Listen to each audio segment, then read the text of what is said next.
جن کے نہ عمل میں شک، نہ نیت میں شک، نہ ان کے مال میں شک، مال بھی رزق حلال کا، نیت بھی خالص اللہ کے لیے، عبادت کا طریقہ بھی حضور کی شریعت کے مطابق، ذبح کا طریقہ بھی حضور کے شریعت کے مطابق، لیکن وہ قربانی رد ہو گئی۔ باری تعالیٰ کیوں؟ فرمایا شریعت کے تقاضے تو پورے ہیں پر عشق مصطفیٰ کے تقاضے پورے نہیں ہیں۔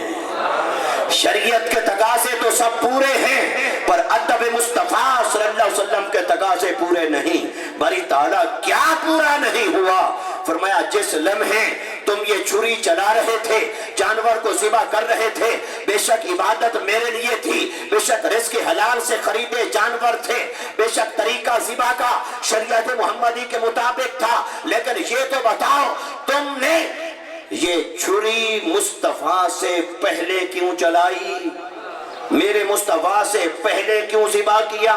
چونکہ تم نے میرے مصطفیٰ سے پہلے قربانی کی، مصطفیٰ سے پہلے چھری چلائی، اس لیے تمہاری قربانی رد کرتا ہوں، تمہارا عمل رد کرتا ہوں، نہ اس کی کوئی جزا ہے نہ اس کی کوئی اجر ہے، اس لیے کہ جو عمل ادب مصطفیٰ کو قربان کر کے کیا جائے وہ عمل مردود ہے، وہ عمل قبول نہیں۔ اللہ کی بارگاہ میں عمل وہی مقبول ہے جو ادب مصطفیٰ کی تصویر بن کے جائے۔ یا دوسری روایت وہ حضرت عائشہ صدیقہ رضی اللہ تعالی عنہ کی، اس میں کیا واقعہ ہے کہ یہ معاملہ روزے کا تھا۔ بعض مفسرین نے کہا یوم شک کا روزہ تھا، بعض نے کہا شعبان کا روزہ تھا جو حضور صلی اللہ علیہ وسلم استقبال رمضان میں رکھتے تھے، بس روزے کا معاملہ تھا۔ شعبان کے اندر حضور صلی اللہ علیہ وسلم نے ابھی روزہ نہیں رکھا اور کچھ صحابہ نے روزہ رکھ لیا۔ سحری بھی شریعت کے مطابق، افطار بھی شریعت کے مطابق، سارا دن روزے کی پابندی بھی شریعت کے مطابق، لیکن جب شام ہوتی اللہ کی طرف سے جبرائیل آتا ہے، اے ایمان والو یہ تمہارا روزہ قبول نہیں، یہ بھوک اور پیاس بھی قبول نہیں، یہ تمہارا عمل بھی قبول نہیں۔ باری تعالیٰ کیا وجہ ہے؟ ہم نے روزہ رکھا شریعت مصطفیٰ کے مطابق، سحری کی شریعت مصطفیٰ کے مطابق، افطار کیا شریعت مصطفیٰ کے مطابق، روزے کی پابندی کی شریعت مصطفیٰ کے مطابق۔ روزہ رکھنے والے آپ اور میں نہیں، صحابہ کرام جن میں نہ ریاکاری نہ دکھاوا بلکہ خالصتاً اللہ کی رضا کے لیے روزہ رکھنے والے۔ اللہ نے فرمایا نہیں، نہ اس بھوک کا کوئی اجر ہے، نہ اس پیاس کا کوئی اجر ہے، نہ اس عمل کی کوئی جزا ہے، میں یہ عمل اپنی بارگاہ میں قبول نہیں کرتا۔ باری تعالیٰ وجہ کیا ہے؟ فرمایا وجہ فقط اتنا ہے کہ تم نے جب روزے کی نیت کی تھی تم نے یہ کیوں نہیں سوچا کہ میرے مصطفیٰ نے بھی روزہ رکھا یا نہیں رکھا؟ سبحان اللہ۔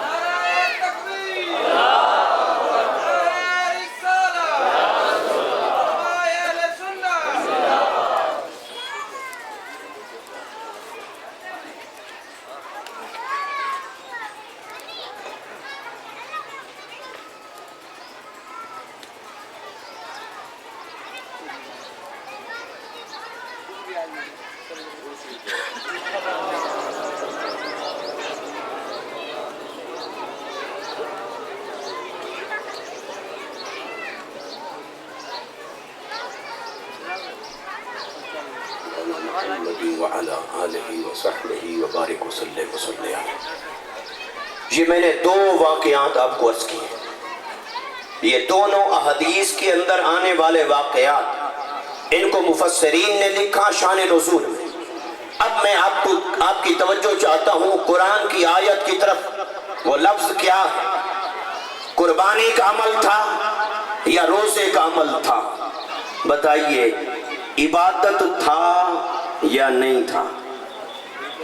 قربانی کیا تھی؟ بولیے ذرا کہ قربانی کیا تھی؟ عبادت۔ بولیے قربانی کیا تھی؟